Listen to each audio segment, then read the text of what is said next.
Gracias, Patricio, por la invitación. Saludar a todos quienes se conectan y acompañan el programa y a disposición para poder compartir alguna reflexión en torno a lo que acontece en nuestra región, también junto a nuestro compañero dirigente también de la Federación Regionalista Verde, Pablo Manquenahuel. Qué gusto que estés con nosotros, Pablo Manquenahuel. Un gusto saludarte después de tanto tiempo. Hola, Patricio. Un gusto igual. Bueno, yo lo decía al principio, estamos en un zapato chino, podríamos decir, y corríjanme ustedes si estoy equivocado, con la situación en nuestra región. Sucesivos gobiernos han tomado una serie de medidas que hasta hoy día no han sido capaces de solucionar esta situación de conflicto que tenemos en la Araucanía. A propósito de eso, ustedes hoy día como Partido Regionalista Verde emitieron un comunicado donde van a conocer una serie de propuestas. ¿Por qué no nos cuentas, en primera instancia, Daniel, en qué consiste esta mirada que ustedes tienen respecto de la región y de las posibles soluciones, ¿no? que podemos darle al momento de conflicto que vivimos? Sí, mira, primero manifestar nuestra condolencia, ¿cierto?, a la familia de el Peñi trabajador Segundo Catril y a todo el territorio lafkenche que está viviendo, ¿cierto?, una situación bastante compleja, delicada y sensible. Y lo segundo es que nuestra región, sin duda, una vez más está viendo cooptada, sometida por la violencia, por la delincuencia, que ninguna administración de Estado ha podido hacer un abordaje integral y profundo respecto a las causas de fondo. Y yo creo que hay que hacer el mea culpa respecto a que desde el retorno a la democracia, hasta el momento, esperamos con nuestro gobierno, el presidente Boric, asumir esa línea política también, y no solamente la seguridad, que es fundamental, perseguirla, sancionarla y perseguir el delito con toda la fuerza del Estado, sino que también en paralelo avanzar en las causas de fondo que tienen que ver con la industria forestal. Hoy día vemos cómo la gran mayoría de las comunidades de la región de la Araucanía sí están por el diálogo, sí están por la vía pacífica, sí necesitan inversión pública y también quieren darle una salida política al conflicto. Pero lamentablemente una minoría, ¿cierto?, que se escuda en la causa, ha tomado una vía radical, violenta, que ha tenido una vez más de sangre en nuestra región. Y cuando decimos nosotros las forestales, es porque efectivamente hay un mercado ilícito. Ya recientemente aparecía por la prensa también una nueva fiscalización de camiones que iban con cargas sin factura, etcétera, etcétera. Entonces, ¿cómo abordar esa situación? Y eso tiene que ver con el problema de fondo, que la industria forestal hoy día está instalada en el territorio mapuche ancestral, donde están afectando las cuencas, donde está afectando el desarrollo sustentable de las comunidades, y eso tiene que tener una salida, y hay que recoger el guante con un diálogo de alto nivel de Estado con las forestales, que también han manifestado la disposición al diálogo y de abrir un proceso distinto a lo que se ha hecho durante estos últimos 30 años. Lo cierto, Pablo, es que hoy día la contingencia, ¿no?, de alguna manera, la contingencia llama, convoca a que las autoridades de gobierno hayan tomado la decisión de decretar el estado de emergencia constitucional, el estado de excepción constitucional. ¿Cuál es la mirada que se tiene desde el mundo mapuche respecto a esta medida que toma el presidente Boric? Mañum, muchas gracias. Primero, compartir el Hueñanclén, la tristeza porque un hermano mapuche ha fallecido, ha sido asesinado, y que se suma a la lista mayoritaria de personas mapuche afectadas con la pérdida de la vida en el marco de este conflicto, que efectivamente seguimos diciendo de que tiene su mayor preocupación en la arista política. Primero que nada, decir que sigue siendo un conflicto político, más allá de los acontecimientos, y que frente a eso nosotros rechazamos cualquier tipo de violencia delictiva que no tiene que ver con la organización de los territorios en la defensa, sino que estamos hablando de ataques y de situaciones que sobrepasan los sabotajes, y que nos llama profundamente la atención de tener una derecha o diputados de derecha no como los anteriores, que eran mucho más dialogantes, y que efectivamente es necesario invitarlos a ellos a buscar otras alternativas a la salida del conflicto, que más que el estado de sitio o el endurecimiento de este tipo de medidas. Pensamos que son políticos del mundo civil, pensamos que son políticos reconocidos por un porcentaje de la ciudadanía y que efectivamente tienen que buscar una salida más dialogante, y el gobierno y los partidos que lo apoyamos estamos dispuestos a avanzar en ese proceso, pero no alimentando el miedo, la inseguridad, que efectivamente llama poderosamente la atención, que es el mismo discurso de los sectores radicales.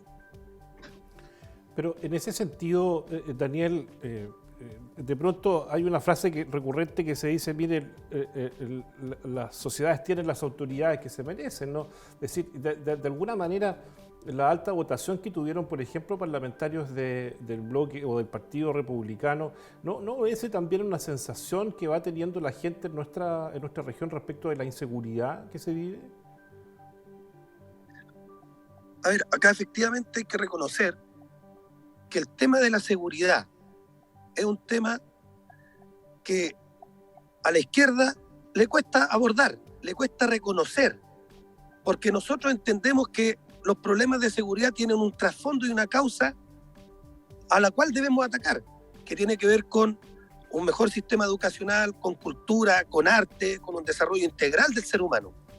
Y la delincuencia y la seguridad, claro, es una consecuencia, ¿cierto?, de actos más profundos que vienen incluso de una estructura que invita, ¿cierto?, a avanzar y a buscar soluciones por la violencia, por la fuerza, por las armas. Yo creo que eso nosotros lo condenamos con mucha fuerza. Ahora, que algunos sectores, ¿cierto?, utilicen la seguridad, la violencia, como una ventaja política para construir un relato e instalar poder político en torno al miedo, al terrorismo y a la muerte, yo creo que eso no suma, sino que se forma como parte del problema. Y quienes hoy día están en el Estado, como los parlamentarios, transversalmente de todos los sectores, tienen que avanzar en la solución política, porque si no, a los parlamentarios de derecha los invitaría a sentarse en el regimiento Tucapel, mejor, en vez de estar en el Parlamento sentados, les paso un casco, les paso un tanque, les quito la dita parlamentaria y vayan a los territorios. Su rol no es ese. Su rol es abrir espacios de diálogo, de acuerdo político, como lo mostró nuestra historia en el pasado. La historia está escrita, no hay nada que inventar. El punto es que el poder económico es tan fuerte, sobre todo de la industria forestal, que está instalado en el patrimonio que le pertenece a toda la humanidad, que son los recursos naturales, los bienes naturales, el agua, el bosque nativo, los acuíferos, ¿cierto? Claro, efectivamente ahí el mercado manda. Y el Estado últimamente ha estado cooptado por el mercado. Entonces, sentido, la Daniel, pregunta es qué hacer. Lo que pasa es que en este sentido, y desde la mirada de ustedes, ¿no?, finalmente las forestales se han ido transformando en un mal necesario. Hay datos de la Corma, por ejemplo, que indican que el sector forestal se ha convertido en una de las actividades económicas más relevantes del país. Y evidentemente en esta región, Pablo, los dueños de la empresa, el sector forestal también es una industria relevante. ¿Cómo se compatibilizan ambas cosas? De hecho, el trabajador que murió, que asesinaron, era un trabajador forestal, ¿no? Y de una empresa externalizada, ¿ya? Seamos claros en los argumentos y análisis que puedes después compartir o no. Sin embargo, el tema principal aquí de la demanda de los grupos más radicales y que hablan de sabotaje es la salida de las forestales dentro de su propio modelo de enfrentamiento. Nosotros estamos también en la misma estrategia, pero desde una postura progresiva. Sabemos que depende o sea, da fuente laboral, efectivamente da fuente laboral, pero el daño ecológico, medioambiental, eso que se ha llamado el bien común de la sociedad, está en juego a nivel mundial, a nivel, de alguna manera, de la necesidad de los pueblos originarios, y en este caso del pueblo mapuche, de restablecer un territorio sustentable.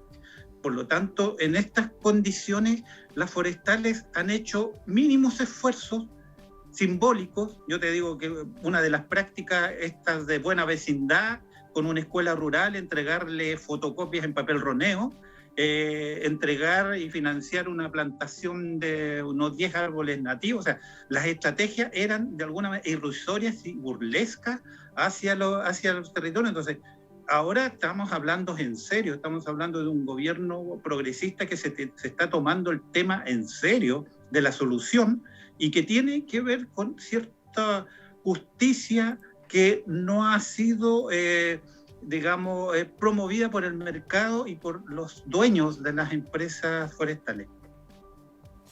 Mira, nos escriben a través de Facebook Live, donde estamos transmitiendo también el programa Daniel o Pablo. Nos escribe Eugenio Carinao. Los actuales seremis y jefaturas que ocupan mapuches por la decisión del gobierno de Boric de militarizar el Gualmapu, que ustedes mismos defienden, ¿deberían renunciar y poner sus cargos a disposición?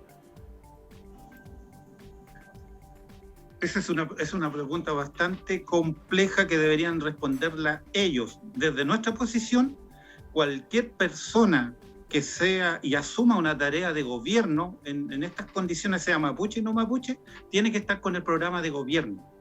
Y este tema es un tema de Estado, por lo tanto no tiene que ver básicamente con sacar o no sacar a los mapuches porque están en el gobierno, sino que es un tema de Estado en la que necesitamos aunar esfuerzos para construir una nueva relación, pero que tenga efectivamente la base de la justicia social, cultural, política y territorial. Para sentarse en una mesa... Sí, adelante, Daniel. Sí, para seguir en esa misma línea, yo creo que lo conversábamos hoy día con un amigo respecto a este conflicto, que efectivamente yo creo que recetas pueden haber muchas. El punto está en cómo desde el diálogo construimos un proceso distinto para que entre todos construyamos una verdad. Pero es que, y eso tiene que ver... Daniel, sí, ¿sí? pero sí, a propósito del diálogo, pero para poder dialogar, para poder sentarnos a conversar y eventualmente negociar, ¿cómo lo hacemos para separarnos de nuestras trincheras políticas, de nuestras trincheras históricas y poder empezar a ceder algo de lo que pensamos, de lo que creemos, incluso de lo que hemos vivido, en pos de un bien común? Mira, el ejemplo está a la vista. Nuestro gobierno lleva 2-3 meses. Dijimos que no éramos partidarios del estado de excepción y lo criticamos fuertemente. Esta decisión, este giro, tiene que ver también con entender la realidad que muchas veces supera nuestro ideario de sociedad.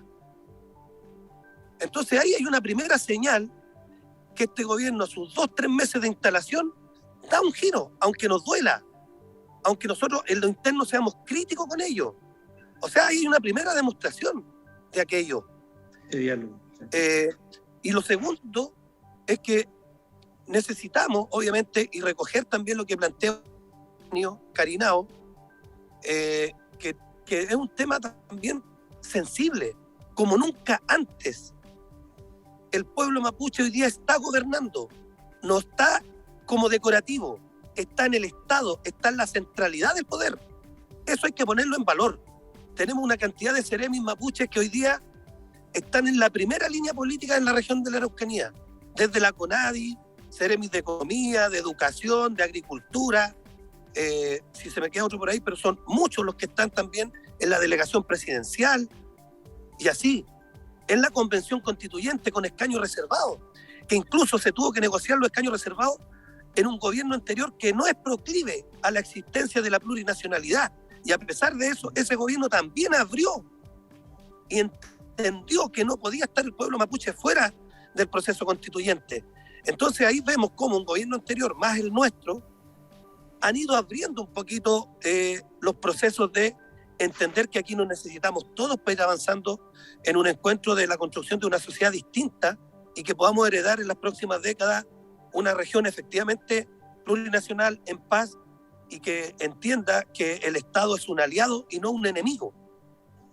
Pablo, ¿y cómo se superan las heridas históricas que tiene este conflicto? De ambos lados, ¿no? Mira, desde que nos conocemos, Patricio, y afectuosamente te llamo Pato, sí, hemos conversado este tema en relación a el cambio cultural o lo que nosotros denominamos la ciudadanía intercultural. El primer esfuerzo, y si tú vas en la calle, las personas no le tienen miedo a los mapuches, así como tanta imagen que se trata de mostrar que poco menos que esto es un Palestina. Las personas en este tiempo, se viene el Huachipantu, están abiertas a conocer la cultura mapuche, los procesos históricos. Hay una sensibilidad bastante abierta desde los modelos de educación, en los modelos de salud. O sea, hay ciertos avances. Si tú me dices cómo avanzamos en esto, es dialogando, invitando a aquel que no tiene opinión. Es lo mismo que promover la validación del apruebo. El apruebo. Sí, Pablo, pero no podemos olvidar que hay gente que ha sufrido dolores con esto. Es decir, ¿cómo le explicamos esto, por ejemplo, a los familiares de los Luxinger, del matrimonio Luxinger que fue quemado? ¿Y cómo le explicamos esto al papá de Matías Catrileo que fue asesinado? Es decir, hay dolores que se han ido acumulando producto de este conflicto y que probablemente va a ser más complejo de sentarnos a conversar porque tienen motivos para complejizar esto también. Mira, yo te voy a decir lo que me ha pasado justamente con el tema. Yo voy a seguir promoviendo el reconocimiento de la diversidad cultural para que cueste lo menos vidas posible. Y el reconocimiento de lo mapuche en todos los ámbitos de los espacios de poder, aunque esto cueste vidas que nosotros no queremos que cuesten de nuestra gente, porque si tú vamos a la balanza, parece que estamos arriba en la situación, ¿cierto? Sí. Cualquier muerte por causa de violencia no debe ser justificada. Sin embargo, la historia nos muestra que nosotros hemos sido siempre los que hemos llevado la de perder. Por lo tanto, el cambio es seguir dialogando, seguir conociendo efectivamente que la lucha mapuche también contribuye a los no mapuches a generar una sociedad mucho más sustentable. Las forestales, cuando se vayan y se retiren del territorio, efectivamente van a dejar algún vacío, pero siempre han existido reconversiones económicas del Estado, siempre ha existido una alternativa desde las políticas públicas. Por lo tanto, tenemos la esperanza en la nueva Constitución que los reconocimientos de estas diversidades y la búsqueda pacífica de solución de los conflictos, la podemos empezar a construir ahora. Bueno, ya lo planteaban ustedes, ya lo planteaba Daniel particularmente, hoy día los mapuches de alguna manera también son gobierno. Quizás muy pronto para pedir al gobierno acciones concretas, porque lo plantea Eugenio Carinao. Llevamos muchos años de diálogo y nada, ¿no? ¿Cuándo empezamos a ver acciones concretas? Yo creo que no hay que confundir, disculpa, solo que termino con esto, no hay que confundir el diálogo con los contenidos del diálogo. Muy bien. Creo que ahí hay que definir... Y ahí me falta un elemento, que sería quién dialoga. Todos invitados a dialogar, todos invitados a conocer la problemática que afecta a la región y que tiene su centro en el mal llamado conflicto mapuche. Pero lo que tenemos que determinar, y los territorios lo van a hacer, son las condiciones del diálogo y lo que se va a dialogar. ¿Por qué? Porque siempre han sido instrumentalización desde el Estado para favorecer la implementación de sus políticas públicas, pero también ahora es necesario de hablar de políticas, no tan solo de políticas públicas. Daniel. Sí, mira, yo creo que gran parte de la demanda política histórica del pueblo nación mapuche está contenida en el borrador de la nueva Constitución.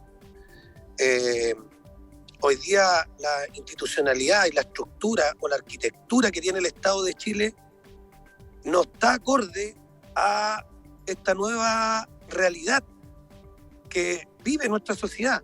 Una sociedad exigente que se cansó de la promesa incumplida y también de un Estado centralizado, un Estado que tiene un origen que concentra el poder. Entonces, cuando vemos cuál puede ser la salida o un camino o un proceso, yo creo que el pueblo nación mapuche, como nunca antes en su historia de relación con el Estado de Chile, tiene un camino, hay un camino. Hay que seguir conversando, hay que seguir dialogando. Hubo un ministro en la administración anterior que fue el ministro de Desarrollo Social. Alfredo Y él Moreno. estaba generando una ruta y un camino, Alfredo Moreno, que parece que estaba escuchando mucho y dialogando demasiado y lo tuvieron que sacar de ahí. Porque se estaba dando cuenta que la concepción que tenía del conflicto y de la historia la fue cambiando en medida que fue dialogando y escuchando, entendiendo y comprendiendo esa historia que no se la contaron en el colegio y lo pusieron después de ministro de Obras Públicas. Entonces ahí hay un tema que demuestra que algunos le temen al diálogo y la vuelta corta es meter armas. Y eso es peor. La vuelta corta es resolverlo a sangre y fuego. Y la vuelta larga es la más difícil, que el diálogo, que escuchar, que el tomar acuerdo, el parlamentar, transformar ese acuerdo en una política pública o en una nueva legislación. Entonces, lo que le pasó al pueblo mapuche también le pasó al pueblo chileno. Sistema previsional, sistema de salud, educación, la relación con el Estado y con el poder. Se cansó el país y se canalizó el estallido, a través de un proceso constituyente. Y ese proceso constituyente, de alguna otra manera, ha recogido la vía política del pueblo nación mapuche para construir un nuevo pacto social. Yo creo que lo que va a ocurrir el 4 de septiembre va a ser trascendental para las primeras naciones, no solamente del pueblo mapuche. Entender que existe una cultura distinta que protege la naturaleza, que tiene territorio, que tiene lengua, que tiene espiritualidad y que merece tener un lugar en la convivencia nacional. Eso yo creo que es el llamado que debemos hacer todos quienes estamos en política, los partidos también, las comunidades, de entender cómo seguimos reconstruyendo esta nueva figura, este nuevo pacto.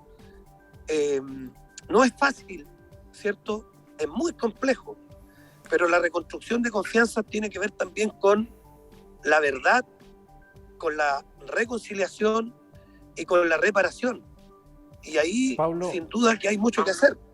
Pablo y Daniel, tengo que cerrar la conversación. Quiero agradecerles a ambos el que hayan aceptado esta invitación para conversar de un tema que es tan complejo, que ha significado tanto dolor en nuestra región de la Araucanía. Gracias por las propuestas que ustedes han generado en este sentido y vamos a seguir conversando con más actores para ver también cuáles son sus propuestas. Muchísimas gracias a ambos. Gusto de verte de nuevo, Pablo. Chao, gracias Patricio. Saludos para todos y todas. Gracias, chao.